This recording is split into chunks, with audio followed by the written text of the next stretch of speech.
네, 안녕하십니까. 여러분들의 취업을 직무 이해 기반으로 제대로 올바르게 도와드리고 있는 직무 중심의 취업 컨설턴트 유정석입니다.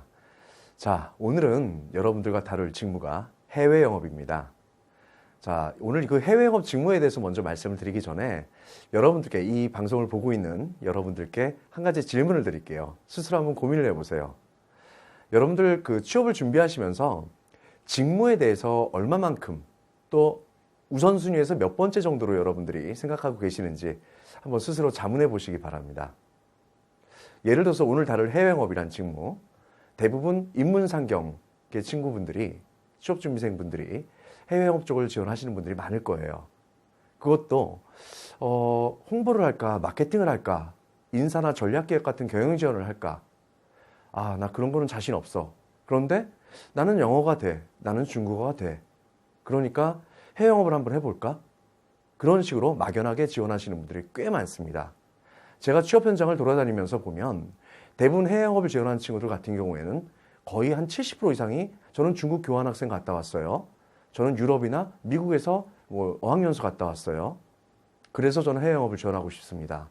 이런 분들이 굉장히 많아요. 또 저는 제 성격이 너무 내성적이라서요. 이 영업이라는 직무가 안 맞을 것 같아요. 그런데 저는 언어가 되니까 그나마 해외영업이라도 한번 해볼게요. 이렇게 생각하시는 이 취업 준비생들이 꽤 많은 것으로 알고 있습니다. 하지만 이 해외영업이란 직무 자체가 단순하게 외국어 하나 잘한다고 해서 절대로 채용이 되질 않습니다. 왜냐하면 외국어만 잘한다고 한다면 차라리 그 현지인을 뽑아서 현지인으로 활용하는 게 낫죠. 그리고 외국어 하나만 갖고 여러분들이 과연 해외영업이란 직무를 제대로 수행할 수 있을까요? 아, 내가 무엇을 어떻게, 어느 단계부터, 어느 수준까지 차근차근 체계적으로 어떻게 준비해야 될까? 이런 부분들을 여러분들이 좀 제대로 느끼시고 저와 함께 이 해외영업 취업에 성공할 수 있도록 제가 도와드리도록 하겠습니다. 좀 서론이 길었지만 해외영업 절대 만만치 않은 직무이기 때문에 여러분들이 특히 다른 직무보다도 더 꼼꼼하게 보셔야 됩니다. 자, 일단 해외영업 직무에 대해서 여러분들이 무엇을 어떻게 준비해야 되는가, 그리고 업종별로 해외영업의 특징에 대해서 한번 살펴보겠습니다. 자, 일단 여러분들이 해외영업을 지원하시는 데 있어서 필수적으로 준비하셔야 될 여러 가지 사항들이 있어요. 첫 번째, 뭘까요? 여러분들 뇌리 속에 가장 먼저 떠오르는 거, 외국어겠죠. 자, 외국어. 저는 영어 하나밖에 못해요. 근데 요즘 보니까 다 제2외국어 하나씩 해야지만 해외영업 쪽에 들어가는 것 같은데 어떻게 할까요? 꼭 그렇지 않습니다. 저 중국어만 잘하는데요. 저 사실 중국어는 현지에서 10년 동안 살았고요. 중국에서 좋은 학교 나왔고요. 그리고 중국 쪽에 사업이 많다고 하니까 저 해외영업 잘 되지 않을까요? 절대 안 됩니다. 자, 일단 기본적으로 영어는 해외영업을 하는 데 있어서 그냥 한국어만큼 하셔야 된다고 생각합니다. 왜냐하면 뭐 한국어만큼 네이티브 스피커가 되라는 건 아니에요.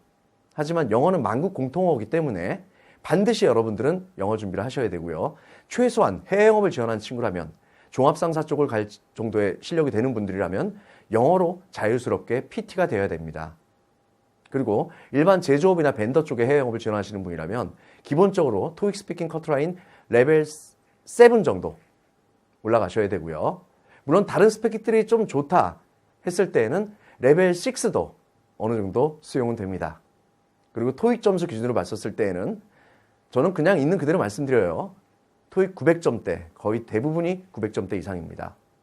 그리고 일부, 예를 들어서 특정 전공을 수행하면서 다른 경험이 있었을 때에는 약 870대 해도 해외영업에서 채용이 됩니다. 자, 영어 하나만 갖고도 충분히 취업이 될 수 있습니다. 제2외국어 없어도 좀 전에 제가 말씀드린 정도의 그 정도의 실력이고 그 정도로 영어를 활용할 수 있다면 충분히 가능합니다. 자, 그 다음 제2외국어로 봤을 때 기업에서 어떤 제2외국어를 선호할까요?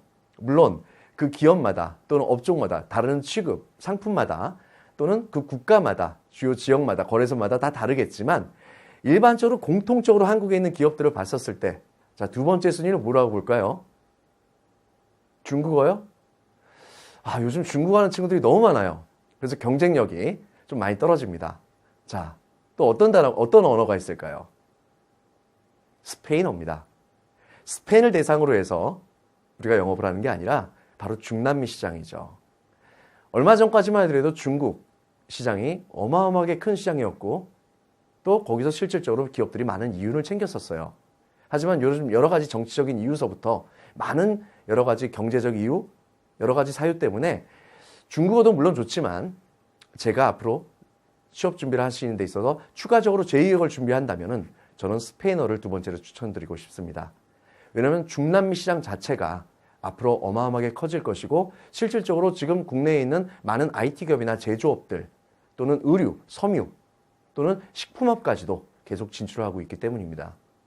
자, 그럼 그 다음엔 또 뭐가 있을까요? 여러분들의 경쟁력을 키우기 위해서는 조금 더 차별화된 언어가 필요합니다.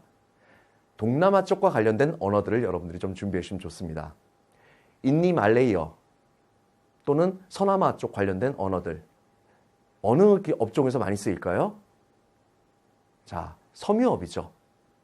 한세실업이나 세아상혁이나 그런 섬유업들, 그런 쪽은 대부분의 공장들이 동남아나 서남아에 짓고 있습니다. 또 꼭 그런 섬유업뿐만이 아니라 국내에 있는 일반 식품업들, 또 더 나아가서는 은행, 증권업들조차도 점점 동남아 쪽으로 나가고 있습니다. 그렇기 때문에 인디 말레이어 같은 동남아 언어들을 여러분들이 갖고 있다면 상당히 취업에 유리합니다. 그리고 그 다음엔 중국어가 되겠죠. 그래서 굳이 지금 여러분들이 지금 4학년 됐거나 졸업하신 분이 어떡하지? 제2고 해야 될까? 그 생각하지 마시고 차라리 영어만이라도 아까 말씀드렸다시피 그 정도의 토익 스피킹 레벨 7 또는 토익 점수 900점대를 목표로 해서 더 철저하게 준비하시는 게 좋습니다. 그래서 이런 언어들 중심으로 해서 많은 기업들이 채용을 하고 있고요. 자, 그 다음에는 자격증이 있어야겠죠. 자, 해외 영업하는데 무슨 자격증이 있을까요? 여러분들 제일 먼저 이제 가만히 생각하면서 떠올리는 거 있을 거예요. 국제무역사. 나 무역학과 나왔으니까 나 무역 쪽과 관련된 배우면서 그래, 국제무역사 따면 되지 않을까? 근데 정말 어려운 자격증이 있어. 관세사, 원산지 관리사. 진짜 어렵죠. 거의 고시 패스하다시피 어려운 자격증들입니다. 물론 국제무역사나 관세사나 원산지 관리사가 있으면 아니 딴 거보다는 훨씬 유리합니다. 하지만 저 자격증들을 필요로 하는 업종은 따로 있습니다. 만일 여러분들이 일반 제조업종, 삼성전자라든지 현대자동차라든지 또는 그와 비슷한 중견기업이라든지 이런 쪽에 나가서 여러분들이 해외 영업을 하는 데 있어서 굳이 국제무역사나 관세사나 원산지 관리사는 절대 필요 없습니다. 제가 추천드리는 자격증은 물류관리사입니다. 물류관리사를 배우게 되면 기본적으로 여러분들이 수출입 통관 프로세스부터 해서 여러 가지 인코텀즈, 수출입 거래에 관련된 여러 가지 용어들을 제대로 배우기 때문에 여러분들이 물류관리사를 갖고 있었을 때 실제 해외 영업에서 많은 가점을 받게 됩니다. 이 물류관리사 자격증은 저는 굉장히 만병통치약이라고 생각하는 사람 중에 하나인데요. 이 해외 영업뿐만이 아니라 물류 직무, 구매 직무, 일반적인 영업관리 직무에서도 물류관리사 자격증은 상당히 큰 힘을 발휘합니다. 그런데 물류관리사 자격증은 1년에 한 번밖에 응시를 할 수 없습니다. 대략 쭉 보니까 보통 7월 정도에 시험이 있더라고요. 그래서 보통 제가 여지껏 많은 취업준비생들 대해봤지만 약 3개월 정도, 빠른 친구 3개월, 좀 평균적으로는 4개월 정도 준비를 하시면 이 물류관리사 자격증은 충분히 취득하실 수 있습니다. 지금 이 강의를 듣고 있는 3학년들, 저는 그래서 이 강의를 꼭 4학년 취업에 지금 달려들기 하는 그런 친구들보다도 이제 취업을 할 준비해야 되는데 뭘 어떻게 해야 될까를 고민하는 우리 3학년 친구들한테 오히려 더 특효약이 될 수 있다고 생각을 합니다. 그래서 그런 친구들 물류관리사 차근차근 한번 준비해 보시면 여러분들 유정석 선생님 말 정말 잘 들었구나 라는 생각이 드실 겁니다. 자, 그리고 이런 외국어나 자격증 말고 또 기본적으로 갖춰야 될 것이 있죠. 뭐가 있을까요? 잘 생각해 보세요. 제가 누누이 강조하는 것. 이것도 자격증이라면 자격증이라고 할 수 있어요. 여러분들이 해외 영업 직무를 하시게 되면은 아침에 출근해서 저녁에 퇴근할 때까지 노트 PC나 랩탑이나 데스크탑에서 꺼지지 않는 프로그램이 단 하나가 있습니다. 엑셀이죠. 여러분들은 해외 영업을 하기 위해선 무엇보다도 수치를 빠르게 데이터화시켜서 정확하게 트렌드를 읽을 수 있는 사람이 가장 똑똑한 사람입니다. 그런 수치들을 데이터화시키는 데 있어서 가장 쉬우면서도 가장 빠르고 정확한 것이 바로 엑셀의 피벗 테이블과 함수 기능입니다. 여러분들 이거 잘한다고 하더라도 다른 것보다 오히려 여러분들 자기소개서나 면접 갔었을 때 저 엑셀의 피벗 테이블과 함수를 통해서 여러 가지 수치들을 빠르게 데이터화시키고 이를 통해서 트렌드를 읽어서 수요 예측을 제대로 할 수 있습니다. 라고 한마디 하는 순간 면접관들의 모든 눈빛이 여러분들의 입을 쳐다보게 될 겁니다.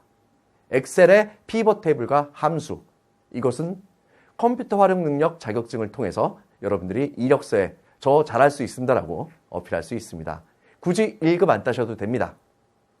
컴할 2급 따시고 이것은 각 지역별로 여러분들이 거주하고 있는 지역의 대한상공회의소의 홈페이지에 들어가서 신청하시고 인강 같은 거 들으시면서 준비하셔서 보시면 2급은 한 달이면 딸 수 있습니다.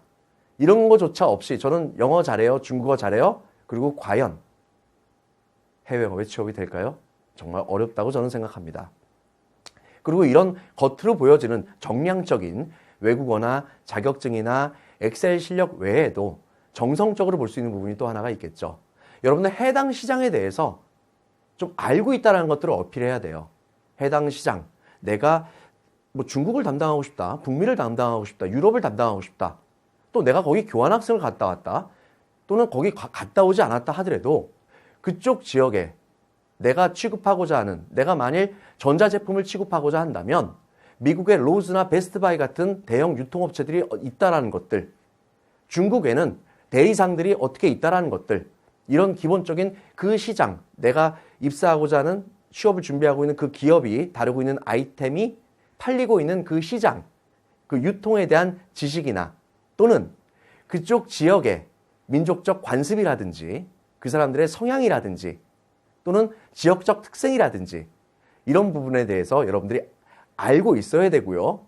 현지에 안 갔다 하더라도 여러분들 스스로가 알고자 하는 노력이 무엇보다 더 중요합니다. 이런 부분들이 여러분들 자기소개서나 면접 때 어필이 되어야만 합니다. 지금까지 여러분들 그 해외 지원할 때 무엇들을 준비해야 될지를 하나씩 살펴봤고요. 자, 지금부터 이제 구체적으로 다음 강부터 구체적으로 다룰 내용들입니다. 이 해외영업이라는 직무 자체는 종합상사, 즉 무역업이죠. 여기에서 하는 트레이딩, 그 다음에 프로젝트 오거나이징, 자원개발, 이런 크게 봤을 때 세 가지 직무들이 있고요. 영역이 있고요. 그 다음에 뭐 삼성전자나 뭐 CJ 제일제당이나 현대자동차나 또는 뭐 LG화학이나 그런 B2C, B2B 같은 제조업들에 있어서 해외영업이 있습니다. 여기서 하는 역할은 지역 마케터라고 볼 수가 있어요. 이런 제조업에서 있어서 해외영업은 대부분이 약 75%에서 80% 정도가 거기 현지에 나가 있는 지법인, 그러니까 지사나 법인에 있는 거기에 실질적으로 우리 회사의 지사나 법인에 나가 있는 현지인들 대상으로 해서 내가 지역 마케터 역할을 해주는 수행하는 역할을 하고요. 나머지 15%, 20% 정도가 다이렉트 세일즈, 내가 직접 거기 있는 바이어들을 만나게 됩니다. 그다음에 세 번째가 한세실업이나 세아상혁 또는 코스맥스나 한국콜마 같은 그런 의류나 화장품 밴더 업체들에서 하는 해외영업이 있습니다. 여기는 주로 하는 것이 공급사실 관리예요. SCM 관리. 예를 들어서 P&G SK2 화장품이나 아니면 갭 뭐 이런 의류업체에서 우리한테 의뢰가 들어오죠. 그럼 거기에 맞춰갖고 QCD에 맞춰서 제대로 개발되고 생산되고 물류가 제대로 이루어지는지 이런 부분들을 꼼꼼하게 챙겨주고 또 일부 담당자들은 그런 SK2 담당자나 P&G SK2 담당자나 그쪽 고객사를 담당하게 됩니다. 그래서 이런 세 가지 영역이 있다는 것들을 여러분들 알고 계시기 바라고요. 자, 이제부터는 하나하나씩 넘어가면서 여러분들 세부적으로 여러분들이 각각 업무별로 무엇을 어떻게 준비해야 될지를 말씀드리도록 하겠습니다. 감사합니다.